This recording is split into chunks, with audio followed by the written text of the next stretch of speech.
I want you to talk to me about what it means for you to be a filmmaker and creating and then taking ownership of your work and then knowing that as an author, as a maker, you're letting go of that work. And does it work for you? Does literacy work for you in that way too? I mean, do you agree? Do you disagree? I do feel that literacy is kind of engaging with any textual material, as you stated, be it visual or literary or filmic, doesn't really matter. It's the process of pulling that apart, understanding the language, because whether it be film language or literal language into words, into sentences, into paragraphs that make books and poems and stories. Every art form, every medium has its own language. So it requires some level of education and literacy, whether that just be growing up watching films or going to film school. I think you have to kind of adapt to understanding the language of the medium. So for me, literacy into film came both from a process of being a film watcher my entire life, but then also stepping into the classroom as a student, and then later as a teacher, because I believe that as a film professor now, it's still teaching me on a day-to-day basis about how to better read and therefore better craft my own films. Talk to me about the discipline of the creative process in making, you're doing screenwriting. There is a process. Do you believe in structure? There are some people who don't believe in structure in film narrative. I firmly believe in structure in all narrative. I think there's something to be said for the organic writing process. And for me, the idea, the germ, is always organic. It's whatever strikes me about a particular idea. Maybe a character comes first, maybe a particular plot machination comes first.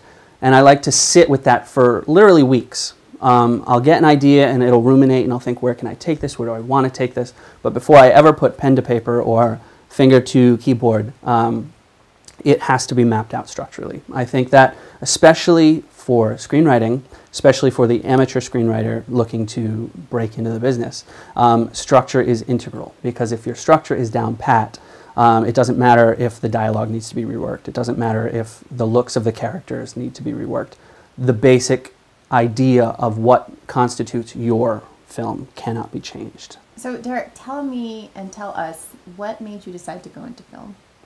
That happened entirely by accident. I was enrolled at Rhode Island College to major in computer science. And after my first couple of calculus classes, I decided this isn't for me. So I happened to sit in on an English 116 course as a gen ed. I was just going to be one of those students that thought it might be nice to get some credits for watching films. And because you love to watch films. Yep, so, yeah. Yep. But didn't think anything of filmmaking or deconstructing these texts on my own. And I saw... I love that word deconstruction, by the way, because it really is about deconstructing text. Absolutely. And in order to construct text, I deconstruct. But that's another process question. So, and then it happened when I saw a Godard film called Pierre Le Fou, which most people can't stand. But something just went, and it hit me. And it was love at first sight. It was. Yeah. And so you decided, okay, I'm going to switch majors and I'm going to change over? I double majored in psychology, which was another passion of mine, which I haven't really pursued at a career level. Is that your cute cat? That is my cat. Hi. Well, you can get him. Hi, Roby. What's his name? Roby. Roby. After Roby. a Hitchcock character from To Catch a Thief. No, he doesn't. So I double majored in psychology and film studies and minored in creative writing to kind of keep that writing spirit alive. Very ambitious. It's a lot going on. It was. But it kept me grounded, and it kept me consistently in the mind frame of working. And I think I wasn't partying, I was just working. So, Robbie, get down. No, I think you wanted to be nice and clean. Let him sit on my lap. It's no, okay. No. We're not cat people like that. And so, if I can follow where this was going, it kept me involved with creating texts and behavioral studies and all sorts of things that I think ultimately inform screenwriting. Helps. Absolutely, it does. Because you understand character, you understand people, you understand motives. I think it absolutely helps, especially something like Maslow's hierarchy of needs. Yep. So, Okay, so my final question today is, we're talking about technology. You've got these books here and the tangible. We're sort of at the crossroad between, having books on Kindle and then having film on YouTube.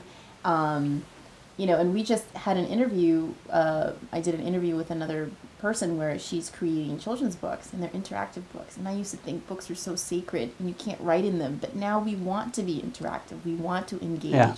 We want to say to the audience, it's okay to touch and feel what the author has created, because you too are part of the authorship of that text. So talk to me about that. How do you feel about that? If new media will accomplish anything, whether it be with 3D films now, which I can't stand, or as we move towards internet-based things, I think the value that's inherently to be found in that shift is it's switching the text from the passive to the active. I think the audience can better, if we have an oversaturated media world, the audience is still going to provide, the audience is now the ones in charge. They're going, rather than having 8 choices to pick the megaplex, they now have infinite choices online, and they will make the distinction of what they want. That's excellent. It can be excellent, but now it's the artist's duty to find a way to get your stuff seen.